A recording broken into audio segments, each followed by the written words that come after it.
What up, what up?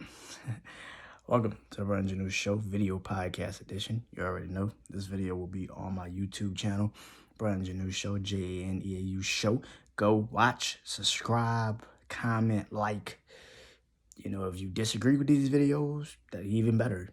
Have a conversation with me. I love having a real, true conversation. If it's not like hateful, or you're trying to go at me, like if it's a real, like trying to, you know something about these topics I'm talking about better than I do, then let's have a conversation. I'm all open for it. And I'm very happy, that you guys are tuning in and liking these videos. So let's keep it going, man. So today's video is my series, point of view of random shit. I like talking about these moments in life. I just, talk and shit that's probably on my mind, and I put it out.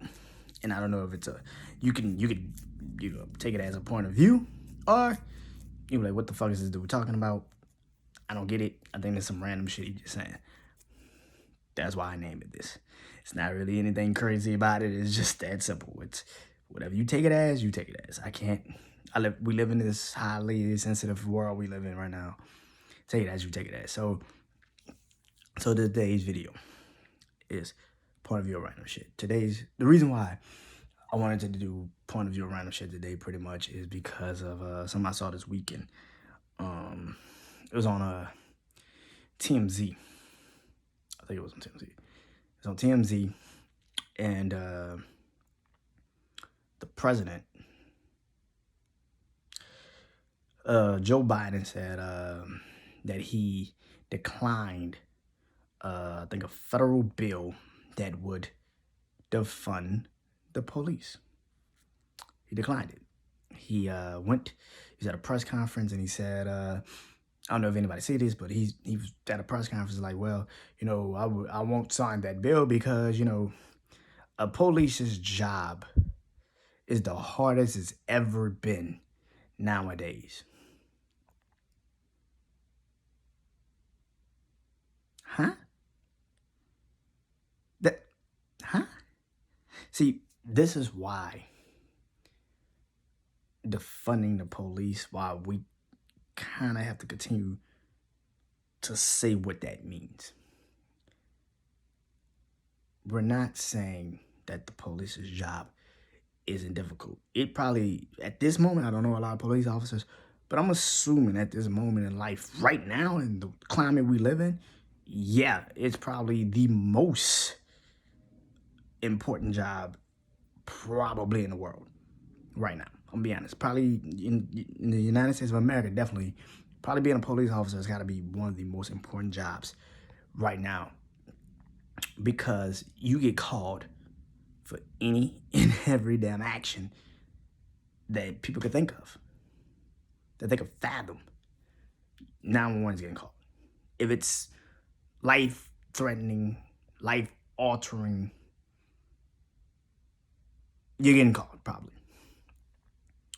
But this is why, again, like I said, telling people what that means, explaining to defunding the police what it means.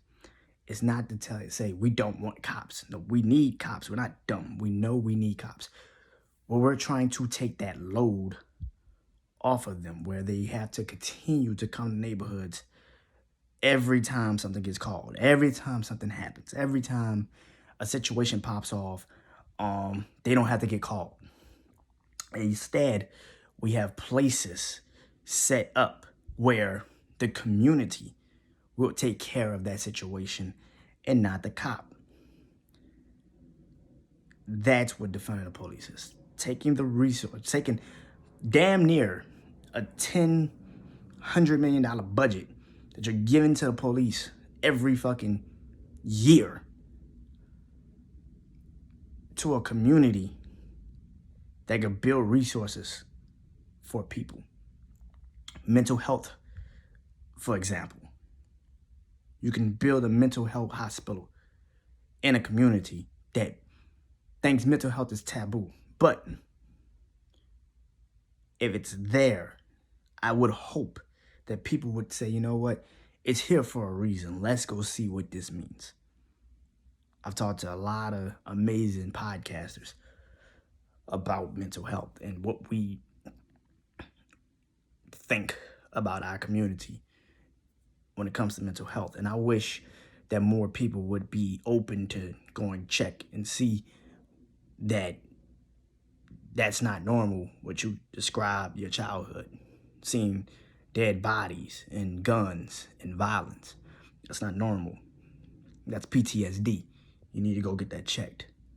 But yet, you think that's normal because this country has told you and made it normal for you. But if you have something like a mental health place to come and just talk and find out that, okay, that wasn't normal. Holy shit. Okay, that makes sense. That can help start to mend, maybe even heal a lot of situations when it comes to the black people in our community, man. That can help a lot of us because we don't have people that we talk to. And the reason why we don't talk to anybody because we used to say something like, yo, I don't feel right. Something's off, like mentally. Mentally? What the fuck you mean mentally? Nigga, drink this and you'll be all right. Smoke this and you'll be cool. But if you have a place where you could go and disclose how you feel with a true mental health expert, therapist, doctor, whatever, and understand and get to the bottom of why you feel some type of way, that can help us. But that happens when you can help understand what defunding the police means. Putting resources back into communities that can help them. Kids, young kids. You make our young kids victims. You make us criminals. You turn us into this. This country has turned us into that because they live in a certain neighborhood. And like I just said, they see shit and y'all tell them, well, that's normal for you, instead of telling them that's not right. That needs to be fixed.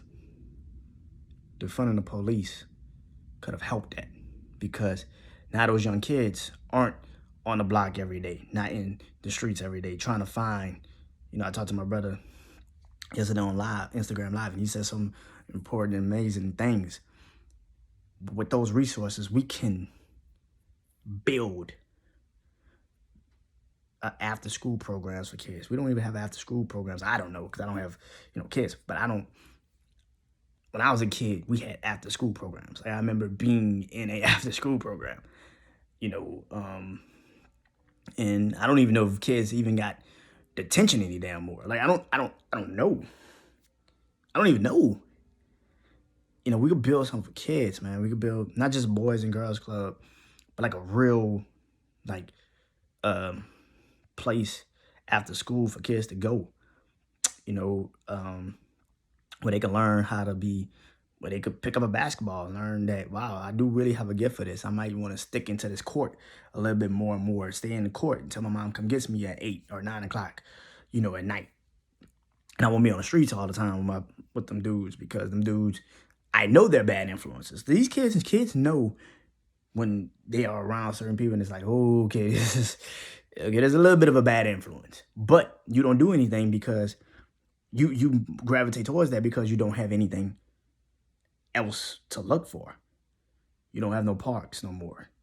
Basketball courts. You don't have parks where I used to go and just play football with my brother and our friends. Like, you don't have that anymore because you're seen as, a criminal if you just want to, just play basketball or football and stay out of trouble. You're seen as a criminal if you're trying to stay out of trouble. That's kind of weird to me. I don't understand that. But I think that we could have, with defunding the police, that helps us building out after school programs for these kids that probably don't want to be in trouble. They just want to find somewhere they could go and just chill for a moment. But yet you don't have anything because you're canceling every fucking thing you've ever put up for us. It's the craziest thing. So what do you think these kids are going to do? They're going to fall to the next thing they get fined. These people on the block, these people are older. Maybe they don't have fathers, like my dude said last night.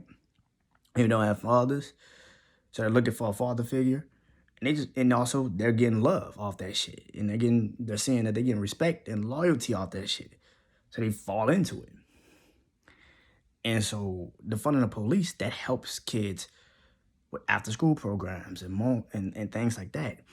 But yet, again, like I say all the time, you hear defund the police and you're saying, that we don't need cops. We need cops. We're not stupid. We need cops. We need cops to investigate a lot of things that happen.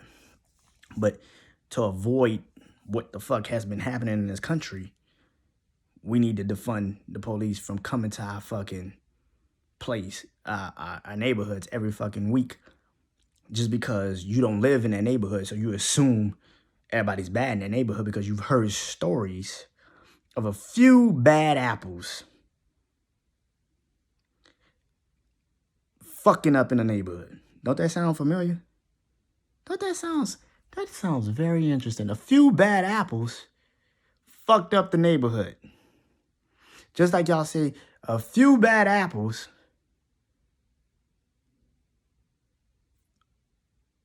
maybe fuck up the police force. Huh? See what I'm saying? Like, defunding the police doesn't hurt the police. What the fuck are you giving the police departments damn near $100 million just for them to come to neighborhoods, terrorize my people, shoot them, get on trial, get off, and be back at work 3 weeks later like nothing happened? We're trying to diffuse these situations. Defunding the police will put money and resources back into communities that need them. But yet, you continue to scream that all cops are good cops.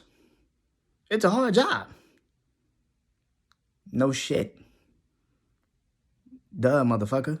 We're not stupid. We know that.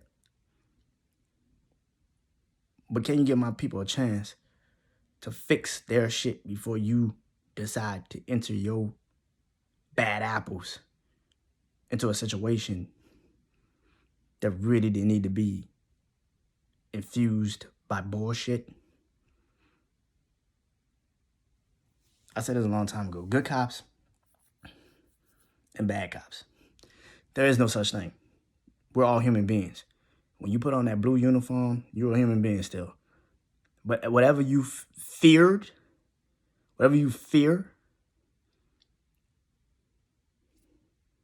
or whatever they're teaching you how to fear,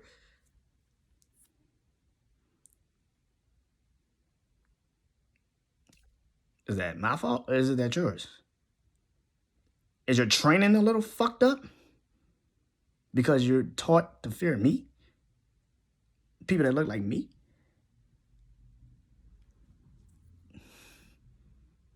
This is why I say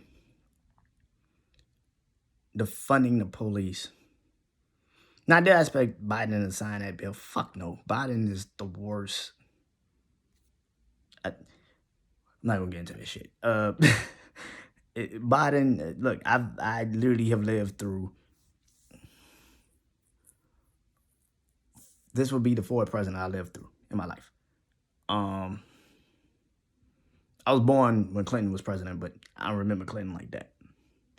But Bush, Obama, Trump, and now Biden. I've lived through 3 shitty presidents.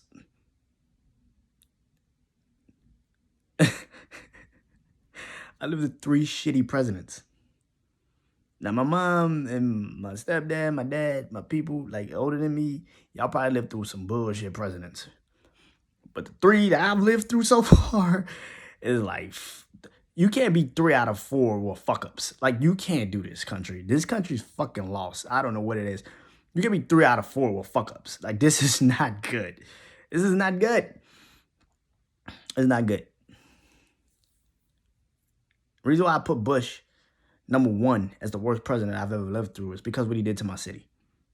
What he did to New Orleans, I would never forgive that man or this government for that. I learned fuck the government at 11.